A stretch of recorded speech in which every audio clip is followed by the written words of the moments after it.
Because she wasn't paying attention, the woman accidentally knocked over a glass of water on the table. The outlet short-circuited after getting wet and immediately tripped. Her phone stopped charging as well. It wasn't until she woke up the next morning that she realized her phone was completely dead. The alarm she had set for 7:30 never went off. When she checked her watch, it was already 9:30 a.m. She didn't even bother washing her face. She grabbed her bag and rushed out the door in a panic. At the same time, somewhere else, the man got tired of waiting for his blind date to show up. He stood up and left. Half an hour later, Lisa finally arrived out of breath. I'm so sorry that I'm late. I worked really late last night and my alarm didn't go off and then my cell phone is fried, so... As Jack listened to Lisa's explanation, he couldn't help feeling confused. Just as he was about to ask a few questions, she casually picked up the menu like it was no big deal. Jack glanced around the restaurant. He wondered if she had mistaken him for someone else. But before he could confirm anything, Lisa asked him to talk about himself. What do you want to know? Well, Chloe says that you're a lawyer. Chloe? Did she make that up?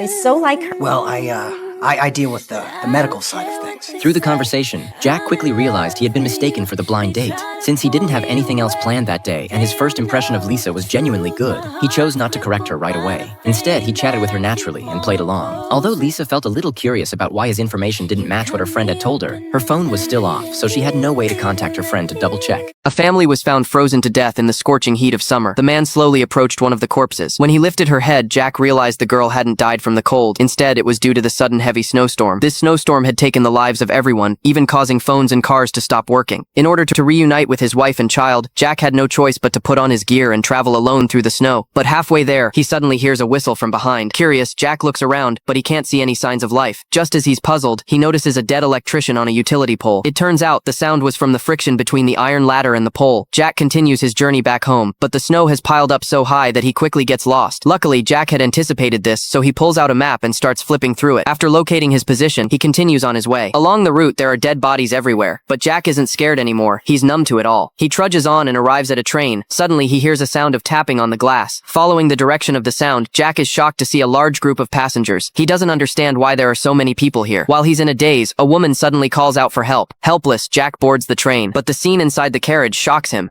The girl used the single penny she had begged for to buy a piece of bread. Just as she was about to take a bite, she noticed another hungry little girl across from her, staring at the bread in her hands. Even though she herself was starving, she handed the bread to the other girl. The girl's older sister ran over and gave her a yellow rose to thank her for her kindness. The girl's mother said emotionally that she was truly like a little princess. For the princess. Her father had doted on her since she was young, granting her every wish, treating her as his little princess, protecting her with great care. But then, the war broke out. Her father had no choice but to go to the battlefield. Helplessly, he sent the girl to a girls' boarding school. When she saw the kind-looking headmistress, she instinctively felt afraid and hid behind her father. Nearby, a little black servant girl was mopping the floor, her expression numb, lifeless, looking pitiful. In the classroom, the teacher was dozing at the podium, indifferent to the students' behavior. All of this shocked Sarah. One student pressed another girl's hair into an inkwell in the front row, a deliberate act of intimidation. These unsettling scenes made Sarah feel uneasy, but her father noticed nothing unusual and simply led her to a room. The room was beautifully furnished. Her father gave her a new doll and named it Emily. He told Sarah that whenever she felt unhappy, she could talk to the doll, and it would surely pass her words on to him. Sarah gently wiped the tears from her father's face, comforted him by saying she would take good care of herself, and told him not to worry. Memorizing me by heart. I already know you by heart. Before leaving, her father still said that familiar sentence. Goodbye, princess. A woman is dragged onto a dining table. She's about to become Thanksgiving dinner. As olive oil is brushed onto her legs, everyone else completely loses it. Because once she's roasted, they're next. The story begins the night before Thanksgiving. A small-town supermarket announced a midnight $0 giveaway, but only for the first 100 customers. The moment the news spread, crowds flooded the entrance, all desperate for a free spot. Seeing how many people showed up, employees rushed to stock the shelves, and security struggled to keep order. But with just 10 minutes left before opening, the crowd suddenly exploded. Why? Because the owner's daughter, Liz, walked into the store early through the employee entrance with a group of her friends. Not only that, they casually shopped inside while mocking the people waiting outside. The crowd snapped. They tore down the barriers and charged the store. A security guard tried to unlock the glass doors, but the mob didn't give him time.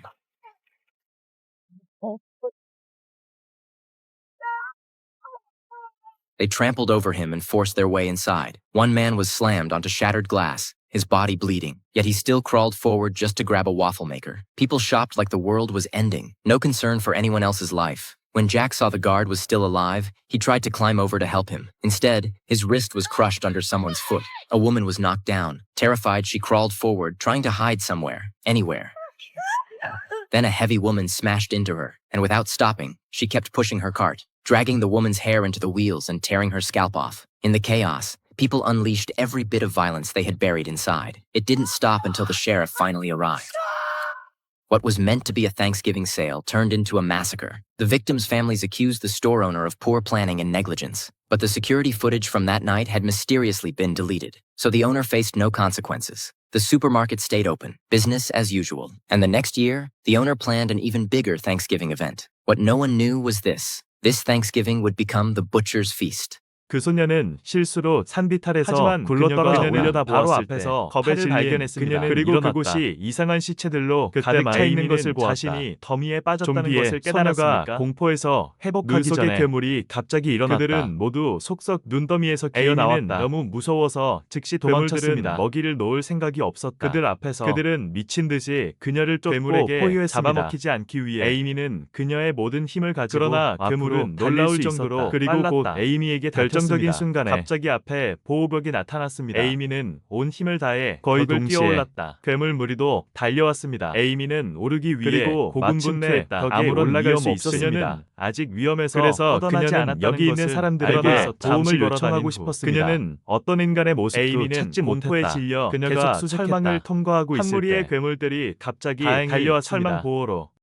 그녀는 일시적으로 살아남을 수 있었다. 철망은 그렇게 안전해 보이지 않았다. 무게에 쓰러졌다. 에이미는 선택의 여지가 없었다. 틈새에서 탈출하기 위해 너무 많았고 철망이 다시 무너졌다. 그녀를 쫓을 기회를 잡았다. 에이미는 철망에서 빠져나올 수 있었다. 그러나 그녀 뒤에 있는 괴물도 그것은 그녀를 단번에 에이미에게 달려들었다. 그녀의 생명이 위험하다고 생각해서 곤경에서 벗어나도록 에이미에게 그런 다음 집에 숨으라고 무거운 철문을 일시적으로 좀비를 피했지만 몬스터는 조만간 공격할 것입니다. 그들은 가능한 에이미는 두 사람에게 장소가 있다는 산정상에서 그녀의 좋은 형제들뿐만 아니라 또한 충분한 무기를 비축했습니다. 괴물이 침입하려는 것을 보는 그들 셋은 재빨리 말을 탔다. 순간에 The old man took a job as a driver. The pay was insanely high. He got curious about what he was hauling, so he opened it and saw it was all drugs. Never in my life had I met someone so enthusiastically overwhelmed. One trip earned him $60,000.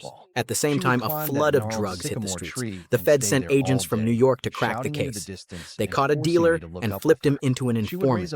He explained how the drug routes worked. The drivers were called mules because the old man was so reliable. Not a single ticket in his entire life. Boss asked him to do a big job, but he had to take a guy with a beard along.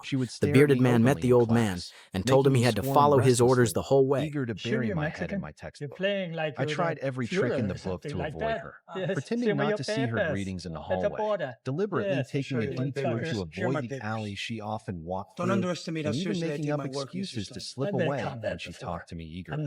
I always thought Julie and I were from completely different worlds.